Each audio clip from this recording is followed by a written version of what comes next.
Don't call me during the company trip. I'm busy, so I'm hanging up." My husband exclaimed and promptly hung up the phone. I sat there, lost in thought, with the TV playing in the background. The news was sharing that his company had declared bankruptcy. That didn't add up. Bankrupt companies don't go on trips. To add to my confusion, during our brief conversation, I distinctly heard a woman's voice softly calling his name. "I wonder who you're traveling with," I whispered to myself. What came next was a roller coaster of events. I'm Marie, a 30-year-old freelance graphic designer, mostly working from my cozy home. I tied the knot with Kent 2 years ago, and we've set up our nest in an apartment. I'm pretty chill and not the kind to be constantly on the move. In fact, since my childhood days, I've always dreamt of a career that lets me set my rhythm. Given my passion for computers, I decided to dive into graphic design. My career's on the up and up, and personally, life's good too. But here's the catch. Things between Kent and me have hit a rough patch. Post-marriage, it came to light that he leans a bit towards the lazy side and can be self-centered, which has stirred the pot quite a few times. Back when I was more career-driven, romance wasn't on my radar. My folks never pushed the marriage agenda on me, and since my younger brother's happily married with kids, they felt content. I never bought into the whole marriage is the pinnacle of joy for women concept. There's so much more to life. Concerned for my single status, my friends decided to pull me into a mixer. Not wanting to blow them off and a tad curious, I showed up. That's where I bumped into Kent. He was the life of the party, and super easy to chat with. Given it was my first mixer and I was jittery, it felt good to talk to him. Fast forward, we clicked, swapped numbers, and the rest is history. My friends thought I hit the jackpot because he was with a big shot company, raking in the big bucks. Lots of ladies had their eyes on him. Our days together were a blast, and things moved pretty fast. We were a year in when he popped the question, and I said yes. The honeymoon phase was dreamy, but then reality hit. Sure, he's with a prestigious firm, but he's not thrilled about it. He's all about making a quick buck and kicking back. I've lost count of how many times I've heard him rant. "The work's just too much. Networking, guiding the newbies, and oh, the endless socializing. I mean, the pay is great, but why did I get myself into this? At least I can splurge however I want." Now I adore my job, but prefer to keep things low-key socially, so I get where he's coming from. But the man loves to burn cash. Spoiler alert, I'm actually pulling in more cash freelancing now. I've been chipping in more for our day-to-day expenses while he's busy pampering himself.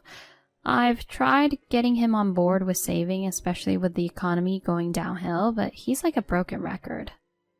"I'll start saving. Someday. I mean, think about it. What if we can't have fun when we're old and frail? Wouldn't that be a waste?" I once wondered if this spendthrift mindset was because we didn't have kids. When I broached the subject, he was all, "Of course I want kids." But if that's the plan, we should be socking away more cash. Every time I bring it up, he's evasive. He can't make up his mind to save his life. And don't even get me started on housework. From laundry and dishes to cleaning and trash duty, guess who's on it? Me. I've tried getting him to pitch in, but it's always half-baked. And if I call him out, "Enough with the lectures. It's easy for you, working from home. You've got all the time, so just deal with it." I've thrown in the towel, trying to get him to lend a hand. It only adds fuel to the fire, so I take care of everything. My patience with him is wearing thin. Lately, something's off.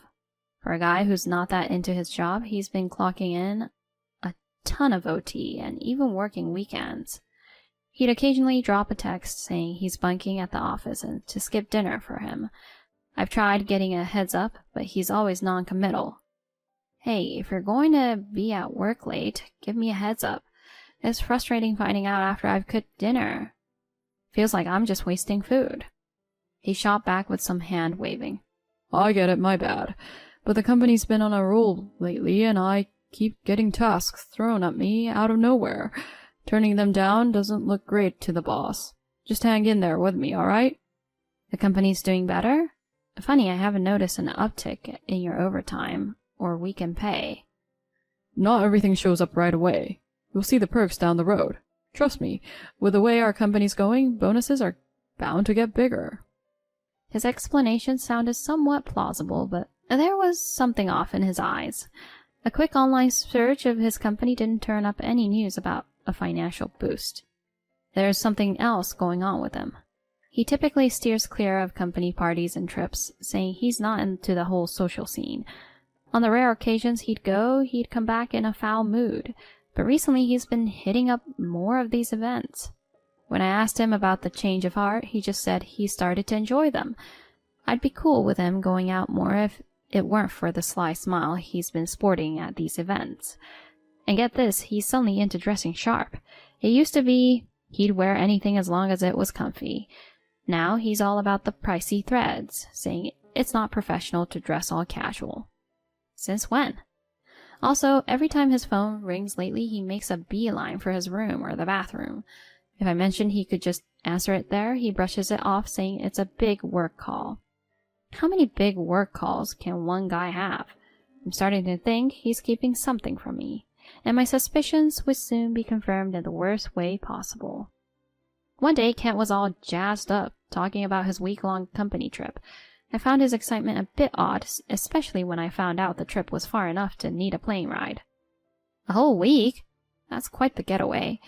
When did your company start going all out on trips? He defended. Look, we're a big deal in our industry. Business has been booming, so they're treating us. Think of it as a chance to blow off some steam. I'm planning on making the most of it, so try not to blow up my phone, okay?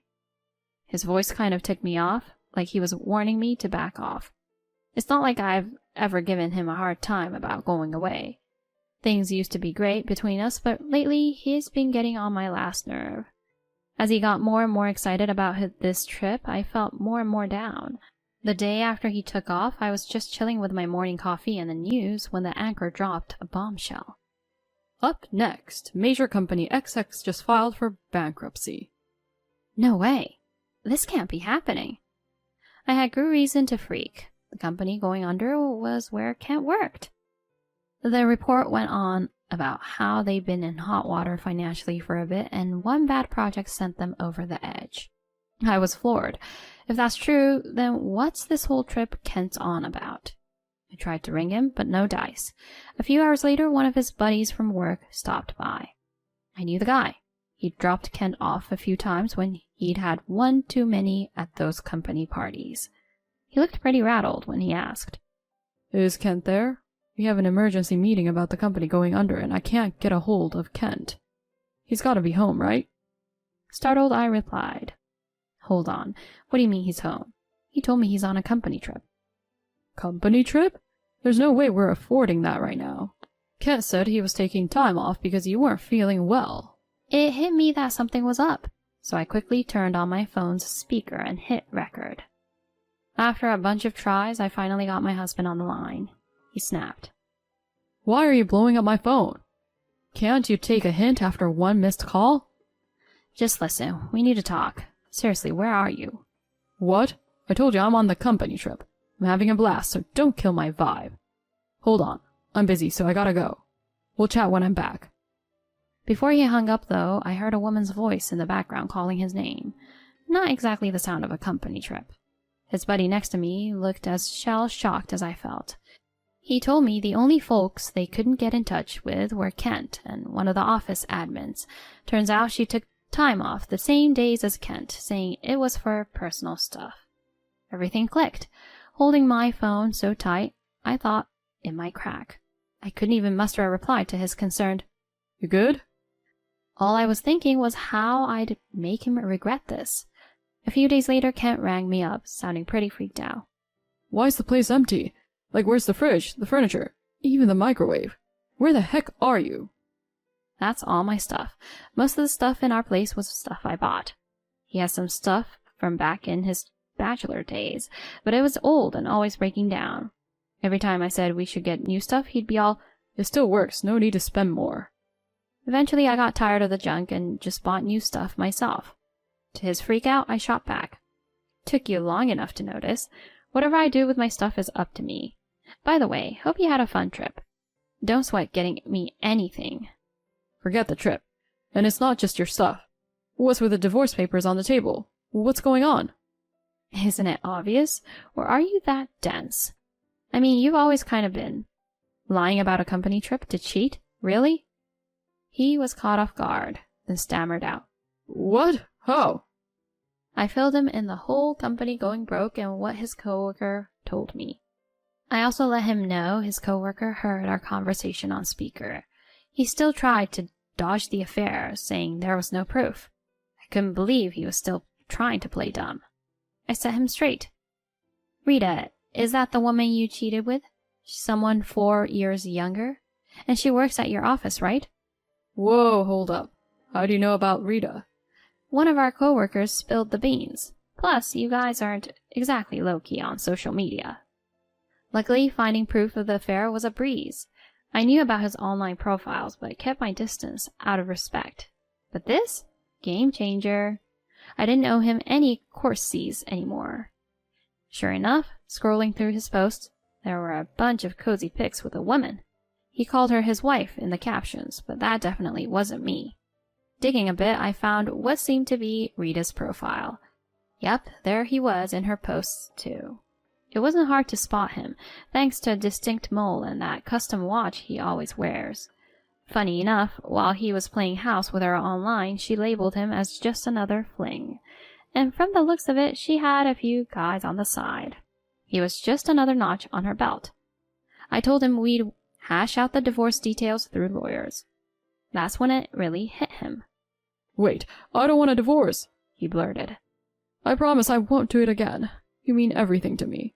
Is one slip-up really worth ending it all? Seriously? You thought that'll fly after you cheated? But our company's tanking. I might be jobless soon. If I hit rock bottom, who'll have my back? Hearing him say that, my patience snapped. He wasn't sorry about cheating. He just wanted a safety net because of the storm he saw coming. You've got to be kidding. Grow up. You're lazy, you cheat, and you lie nonstop. I don't need a deadbeat 40-year-old hanging around. Get ready for the divorce. And yeah, expect to pay up. He broke down, but I was done and hung up. We ended up getting divorced, and both he and Rita had to pay me a pretty penny. Now I'm living it up in my own place and loving every second. A couple of weeks after the dust settled, I bumped into one of Kent's old work buddies. Got a little update on the gossip train. Turns out the company, after some major changes, is still around but under a new name. But Kent and Rita, with their little secret out in the open, were among the first to get the boot. He's been hitting the job market hard, but it's tough out there and he's striking out left and right. Plus, with his family cutting ties, he's out in the cold. Someone said they saw him cleaning bathrooms at a train station. As for Rita, her little black book of flings, including some other married dudes, seems to have blown up in her face. But hey, not my circus, not my monkeys. I'm soaking up the single life and thinking I'll sit out the marriage game for a bit.